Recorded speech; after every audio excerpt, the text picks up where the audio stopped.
Film ഗാരേജിലേക്ക് ഇവർക്കും സ്വാഗതം. തുടരും സിനിമയുടെ ബോക്സ് ഓഫീസ് കത്തിക്കൽ തുടർന്നുകൊണ്ടിരിക്കുന്ന ഒരു കാഴ്ചയാണല്ലോ നാം കണ്ടുകൊണ്ടിരിക്കുന്നത്.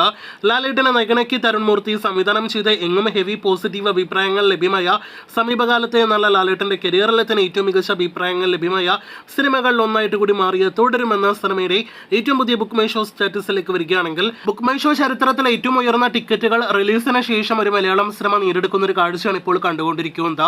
സിനിമയുടെ ആദ്യ പ്രതികരണങ്ങൾ വന്ന സെക്കൻഡുകൾക്കുള്ളിൽ തന്നെ 10,000-ലധികം ടിക്കറ്റുകളാണ് മണിക്കൂറിൽ വിറ്റഴിച്ചതെങ്കിൽ പിന്നെ അത് 20,000-ഉം 25,000-ഉം 30,000-ഉം കടന്ന് 35,000-ലധികം ടിക്കറ്റുകൾ ഒരൊറ്റ മണിക്കൂറിൽ മാത്രം വിറ്റഴിക്കുന്ന ഒരു കാഴ്ചയാണ് ലാലേട്ടൻ സിനിമയുടെ കാര്യത്തിൽ നാം കണ്ടത്. തുടരും എന്ന സിനിമയുടെ റിലീസോടുകൂടി ചെറുതായി പോയിരിക്കുന്നത് ലാലേട്ടന്റെ തന്നെ കഴിഞ്ഞ ഒരു മാസത്തിനിടയിൽ തിയേറ്ററുകളിലേക്ക് എത്തിയ മറ്റൊരു സിനിമയായ എമ്പുരാൻ എന്ന സിനിമയാണ്.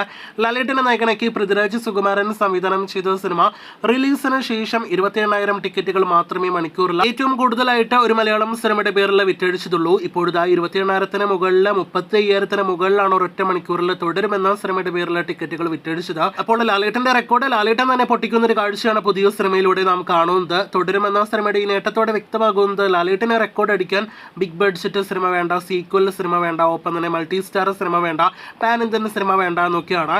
ഇതൊക്കെ വേണം ലാലേട്ടന് ഇങ്ങനെയുള്ള റെക്കോർഡ് ഇടാനെന്നൊക്കെയായിരുന്നു ഒരു മാസത്തിനിടയിൽ പലരും പറഞ്ഞുകൊണ്ടിരുന്നത്. അവരുടെ വായെല്ലാം തന്നെ മൂടിക്കെട്ടിരിക്കുകയാണ് ലാലേട്ടൻ എന്ന് പറയാതിരിക്കാനായിട്ട് വയ്യ. എന്തായാലും തുടരുമെന്ന സിനിമ വേറെ ലെവൽ തരംഗത്തിലേക്കാണ് പോയിക്കൊണ്ടിരിക്കുന്നത് എന്ന കാര്യത്തിൽ സംശയം വേണ്ട. നാളെ ശനിയാഴ്ച എല്ലാം തന്നെ അതിരാവിലെ സിനിമയ്ക്ക് ഷോ ഉണ്ടാകും. അതായത് ഇന്ന് സിനിമയ്ക്ക് അതിരാവിലെ ഷോ ഉണ്ടായില്ല, എന്നാൽ നാളെ സിനിമയ്ക്ക് അതിരാവിലെ ഷോസ് ഉണ്ട്. ഒപ്പം തന്നെ ഇന്ന് അർദ്ധരാത്രി എല്ലാം തന്നെ സിനിമയ്ക്ക് കാര്യമായ രീതിയിൽ എക്സ്ട്രാ ഷോസ് എല്ലാം തന്നെ ഉണ്ടാകും.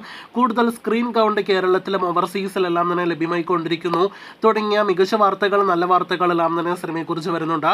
എന്തായാലും കാത്തിരിക്കും അടുത്ത ദിവസങ്ങളിലെ സിനിമയെക്കുറിച്ചുള്ള വമ്പൻ വാർത്തകൾ കേൾക്കുവാനായിട്ട്.